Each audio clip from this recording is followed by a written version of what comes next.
வணக்கம். நான் உங்கள் கவி. வாங்க இன்றைய கதை படிக்கலாம்.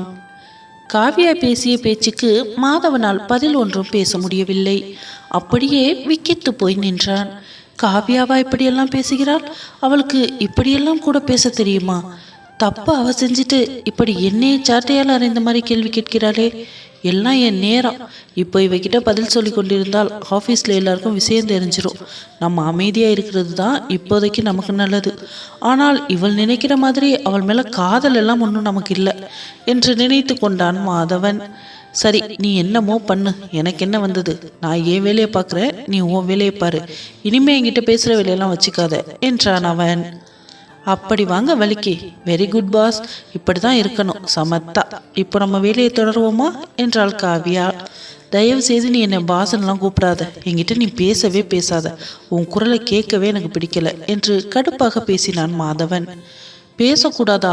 என்ன பாஸ், இப்படியெல்லாம் கட்டுப்பாடு விதிச்சா எப்படி? உங்ககிட்ட பேசுறதுக்காகத்தானே நான் இங்கே வந்திருக்கேன் என்றாள் காவியா. என்கிட்ட நீ ஏன் பேசணும்? என்கிட்ட பேசுறதுக்கா நீங்கள் வேலைக்கு வந்த? வேலை பார்க்குறதுக்கு தானே வந்தேன்னு சொன்ன. அந்த வேலையை மட்டும் பாரு. என்கிட்ட பேசுறதா உன் வேலை என்றான் அவன். சரி சரி, நான் ஒன்றும் பேசலை. நீங்கள் வேலையை பாருங்க, நானும் வேலையை பார்க்குறேன். ஏதாவது சந்தேகம் இருந்தால் மட்டும் நீங்கள் சொல்லி கொடுக்கணும். என்ன பாஸ், சரிதானே என்றாள் காவியா. மாதவன் வேலையை ஆரம்பித்தான். காவியா கணினியின் முன் அமர்ந்து இருந்தாலே தவிர அவள் கண்கள் மாதவனை பார்த்தபடியே இருந்தது. அவளின் கூந்தல் முடி பறந்து பறந்து மாதவனின் முகத்தில் போய் உரசிவிட்டு வந்தது. அந்த கூந்தலின் வாசம் மாதவனை கிறங்கச் செய்தது. அவனால் வேலையை தொடர்ந்து செய்ய முடியவில்லை. மனம் அழைப்பாய்ந்தது. அவன் மனதை கட்டுப்படுத்தி கொண்டு அவளை திரும்பி பார்க்காமல் தன் வேலையை பார்த்து கொண்டிருந்தான். ஆனால் அவள் பார்த்து கொண்டிருப்பது இவனை ஏதோ தொந்தரவு செய்தது. அவனால் தொடர்ந்து தன் வேலையை செய்ய முடியவில்லை. திரும்பி அவளை பார்த்தான். அவள் வைத்த கண் வாங்காமல் அவனையே பார்த்து கொண்டிருந்தாள். வேலையை கவனி, ஓ வேலையை பாரு, இங்கே என்ன பார்த்துட்டு இருக்க என்றான் அவன். நான் வந்த வேலையை தான் பாஸ் பார்த்துட்டு இருக்கேன் என்றாள் காவியா. என்னைய பார்த்துட்டு இருக்க? அதுக்கு தான் நீ வந்தியா? அதுவா உன் வேலை? என்னை டென்ஷன் பண்ணாத காவியா என்றான். இல்லை பாஸ், நான் வேலைக்கு புதுசு இல்லை. நீங்கள் தானே என்னோட ஓனர். ஐ மீன், இந்த வேலைக்கு நீங்கள் தானே என்னோட சீனியர். நான் உங்கள் அசிஸ்டன்ட் தானே. அதான் நீங்கள் எப்படியெல்லாம் வேலை பார்க்குறீங்கன்னு நான் உங்களை பார்த்து கற்றுக்கிட்டு இருக்கேன் பாஸ் என்றாள் காவியா. ஆமாம், நீ இப்படியெல்லாம் பேச மாட்டியே. என்னது புதுசாக வழக்கத்துக்கு மாறா இப்படி பேசுகிற? எதுவும் பிளானோட தான் திரும்பி வந்திருக்கியா? நான் உன்னை ஏற்றுக்குவேன்னு நம்பி வந்துட்டியா என்ன? அப்படி ஒரு எண்ணம் இருந்தால் அதை இப்போவே அடியோடு அழிச்சிடு. இனிமே என் வாழ்க்கையில் நீ இல்லை. காவியான்ற ஒருத்தி என் வாழ்க்கையிலேயே இல்லை என்றான் அவன். காவியாவிற்கு கண்கள் கலங்கியது. ஆனால் அவனிடம் அதை காட்டிக்கொள்ளவில்லை. மனசு வலித்தது அவளுக்கு. இன்னுமா என்னை இவ்வளவு தூரம் வெறுக்கிறீங்க? அப்படி என்னங்க நான் தப்பு செஞ்சுட்டேன் என்று நினைத்து கொண்டாள் மனதிற்குள். ஆனால் அவனிடம் பேசும்போது, ஏன் பாஸ் இப்படியெல்லாமா நீங்கள் நினச்சிட்டு இருக்கீங்க? உங்கள் கூட நான் திரும்ப சேர்ந்து வாழ்வேன்னு எனக்கு நீங்கள் வேணான்னு நான் எப்போவோ முடிவு பண்ணிட்டேன். அந்த கொற்ற மலையில் என்னை நிற்கதியாக நிற்க விட்டுட்டு நீங்கள் உள்ளே போனீங்களே, அப்போவே என் மனசுலேருந்து உங்களை நான் தூக்கி போட்டுட்டேன். உங்களுக்கும் அப்படி ஏதாவது ஆசை இருந்தால் அதையும் அழிச்சிடுங்க பாஸ். இனிமேல் என் வாழ்க்கையிலேயும் நீங்கள் இல்லை, புரிஞ்சுதா என்றாள் அவள். ஓஹோ, அப்போவே தூக்கி போட்டுட்டியா? கொஞ்ச நேரத்துக்கு முன்னாடி தான் என் மனசுக்குள்ளே நீங்கள் தான் இருக்கீங்க, நான் சாகுற வரைக்கும் உங்கள் மேலே உள்ள காதல் அழியாது வத்தாதுன்னெல்லாம் டயலாக் பேசினேன். இப்போ உண்மை வந்துருச்சா?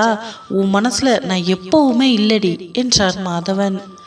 எங்கள் பாட்டி ஒரு வார்த்தையை என்கிட்ட அடிக்கடி சொல்லிக்கிட்டே இருப்பாங்க, நாய்வால் நிமிர்த்த முடியாதுன்னு. அது உங்கள் விஷயத்தில் கரெக்டாக தான் இருக்குது. நான் எப்போ எது பேசினாலும் நீங்கள் ஒரே பாயிண்டில் தான் வந்து நிற்கிறீங்க. ஏன்னா உங்களுக்கு அதை தவிர என்கிட்ட குறை கண்டுபிடிக்க வேறு விஷயமே இல்லை. குறை கண்டுபிடிக்கிற அளவுக்கு அது பெரிய விஷயமும் இல்லை. ஆனால் அதைத்தானே பிடிச்சிக்கிட்டு நிற்கிறீங்க. உங்கள் கண்ணை மறைச்சிக்கிட்டு இருப்பது உங்களோட கோபமும் ஈகோவும் தான். முதல்ல அதை தூக்கி எறிங்க. இந்த காவியா யாருன்னு உங்களுக்கு புரியும். நான் உங்கள் மேலே வச்ச காதல் எவ்வளவு புனிதமானதுன்னு எனக்கு தெரிஞ்சால் போதும். அதை நான் யாருக்கும் நிரூபிக்க வேண்டிய அவசியம் இல்லை. நான் சொன்னதுக்கான அர்த்தம், என் வாழ்க்கையில் நீங்கள் வேண்டான்னு மட்டும்தான், என் மனசில் இல்லை. என் மனசில் எப்போதும் நீங்கள் மட்டும்தான் இருக்கீங்க. நம்ம கொஞ்ச நாள் வாழ்ந்தாலும் அதில் நிறைய இனிமையான விஷயங்கள் இருக்குது. அதை நினச்சிக்கிட்டே நான் வாழ்ந்துடுவேன். எனக்கு இன்னொரு வாழ்க்கையெல்லாம் இல்லை. உங்களுக்கு வேணும்னா நீங்கள் வேறு வாழ்க்கையை அமைச்சுக்கோங்க. எனக்கு ஒன்றும் அதில் பிரச்சனை இல்லை என்றாள் காவியா. திமிருடி, உனக்கு திமிரு. எவ்வளவு வாய் பேசுகிற, உடம்பெல்லாம் கொழுப்புடி உனக்கு. எனக்கு இன்னொரு வாழ்க்கை அமைச்சுக்க நீ சொல்ல தேவையில்லை, எனக்கு தெரியும். ஆனால் எனக்குன்னு ஒரு கொள்கை இருக்குது, அதை நான் எப்போவுமே மீற மாட்டேன் என்றான் மாதவன். என்ன கொள்கை? பொல்லாத கொள்கை, உப்புச்சப்பு இல்லாத கொள்கை. உங்கள் வீண் பிடிவாதத்துக்காக இன்னும் எத்தனை பேர் வாழ்க்கையை நீங்கள் பலியாக்க பார்க்குறீங்க? ஏங்க, மனசாட்சியை தொட்டு சொல்லுங்கள். ஏதோ ஒரு சில விஷயத்தில் நம்ம புதுசாக எதையாவது அனுபவிக்கலான்னு தோணலாம். இந்த கம்பெனியில் நீங்கள் வேலைக்கு சேர்வதுக்கு முன்னாடியே இதோ நீங்கள் இருக்க இதே போஸ்டிங்கில் வேற ஒருத்தர் இருந்திருப்பார். அவர் போனதுனால தான் உங்களுக்கு இந்த வேலை. இந்த கம்பெனியும் அப்படித்தான், இதோ நானும் அப்படித்தான். இங்கேருந்து நீங்கள் வேறு வேலைக்கு போனாலும் அங்கே நீங்கள் இன்னொருத்தவங்க பார்த்த வேலையை தான் பார்க்க போகிறீங்க. இந்த கம்ப்யூட்டர் இது கூட பழசு தான். இதெல்லாம் நீங்கள் புதுசு தான் வேணும்னு நினச்சா உங்களால் வாழ முடியுமா? உங்களுக்கு இந்த வாழ்க்கை இருக்குமா? இப்படி காரணமே இல்லாத ஒரு கொள்கைக்காக என் வாழ்க்கையை பலியாக்கிட்டீங்க இல்லை? நான் செய்ததை நியாயப்படுத்தலை, நான் செஞ்சது தப்பு தான். ஆனால் தப்புக்கு ஒரு மன்னிப்பு இருக்குல்ல, அதை நீங்கள் எனக்கு கொடுக்கக்கூடாதா? மன்னிப்பு கேட்குறவன் மனுஷன், மன்னிக்கிறவன் பெரிய மனுஷன். நான் மனுஷியாக நடந்துக்கிட்டேன், ஆனால் நீங்கள் பெரிய மனுஷனாக நடந்துக்கலையே பாஸ். நான் தான் சொல்கிறேன்ல, உங்களோட ஈகோ தான் நம்ம வாழ்க்கையை கெடுக்குது. அதை தூக்கி போடுங்க. உங்கள் மனைவி வேணும்னு உங்கள் மனசு சொல்லும், அவள் உங்களை தேடி வருவா என்றாள் காவ்யா. காவ்யா சொல்ற விஷயங்கள் அனைத்தும் சரி என்று மாதவனின் புத்திக்கு எட்டினாலும் மனதிற்கு கேட்கவில்லை. அவள் செய்தது துரோகம், அதை நியாயப்படுத்த பார்க்கிறாள். அதற்கு மனமிறங்கிவிடக்கூடாது மாதவா என்று நினைத்து கொண்டான் அவன். இருவரும் பேசிக்கொண்டிருப்பதை தூரமாக இருந்து பார்த்து கொண்டிருந்தான் கார்த்தி. இவன் நமக்கு புத்தி சொல்லிட்டு அவகிட்ட நல்லா இனிக்க இனிக்க கடலை போடுறான் என்று மாதவனின் மீது பொறாமை கொண்டான் அவன். மதிய உணவு இடைவேளைக்காக வெளியில் வந்தான் மாதவன். சுரேஷும் மாதவனும் எப்பவும் இணைந்துதான் சாப்பிடுவார்கள். சுரேஷ் மாதவனுக்காக காத்திருந்தான். மாதவன் வந்தான். அவன் முகத்தில் ஒருவித குழப்பம் நிலவியது. என்னடா மாதவா, ஏன் டல்லா இருக்க? என்ன ஆச்சு? வேலை அதிகமா இருக்கா என்ன? என்னாச்சுடா என்றான் சுரேஷ். ஒன்றும் இல்லடா, ஒரு சின்ன குழப்பம், அவ்வளவுதான். இந்த காவியான்ற பொண்ணை யார் வேலைக்கு சேர்த்ததுடா? பார்க்க கிராமத்து பொண்ணு மாதிரி தெரியுறா. எப்படி திடீர்னு இந்த வேலைக்கு வந்திருக்கா? உனக்கு ஏதாவது தெரியுமா சுரேஷ் என்றான் மாதவன்.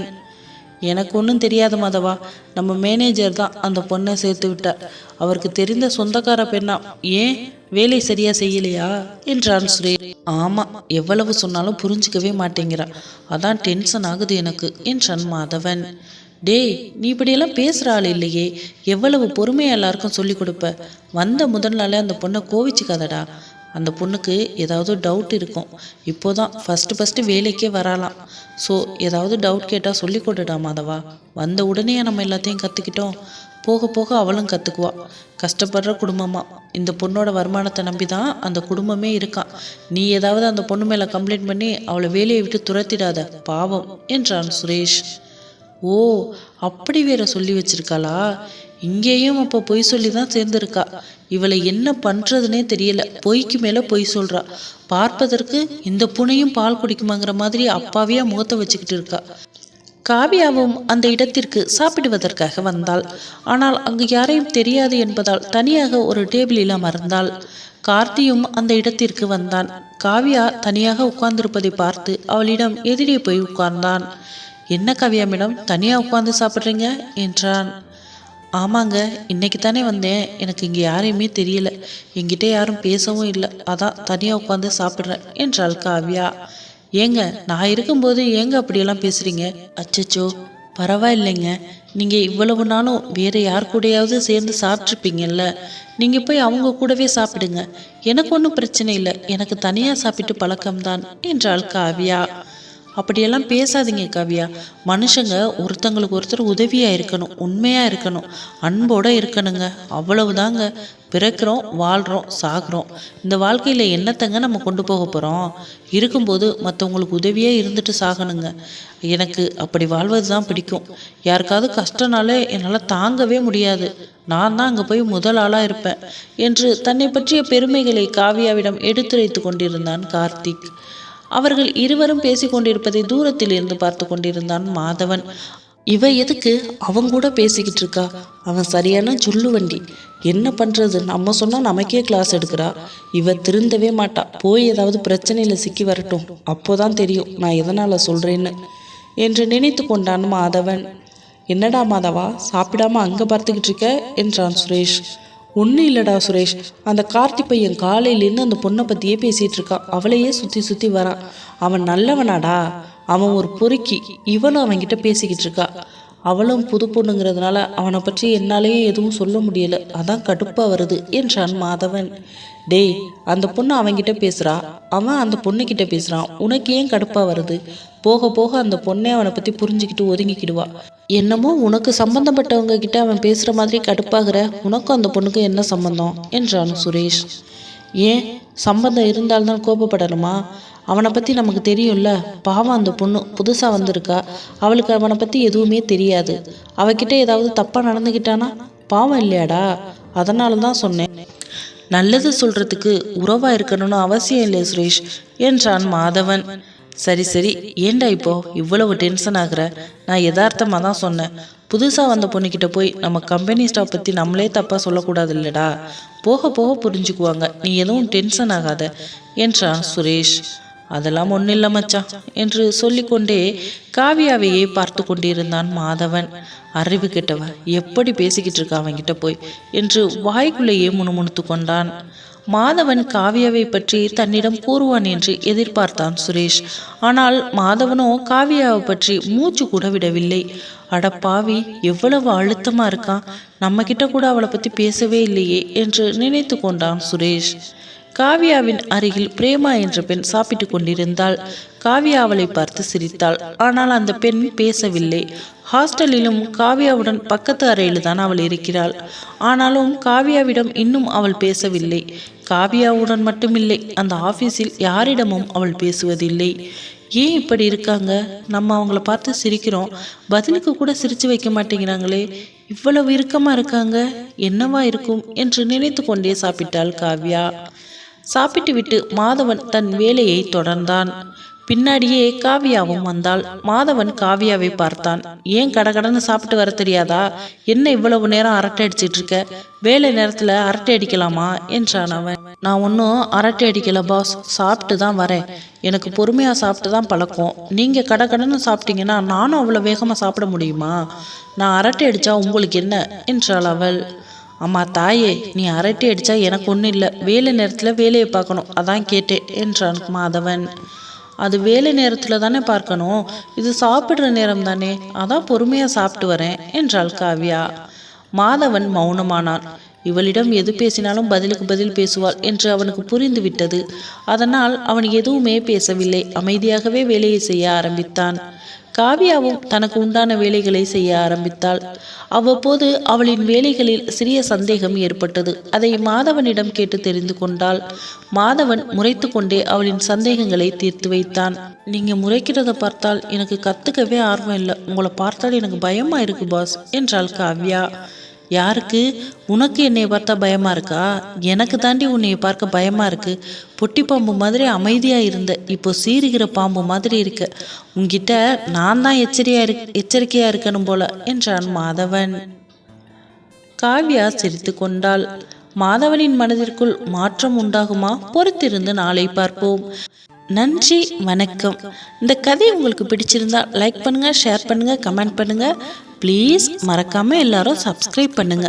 உங்க பொண்ணான கையால அந்த லைக் பட்டனை மட்டும் தட்டிட்டு போயிடுங்க. நன்றி.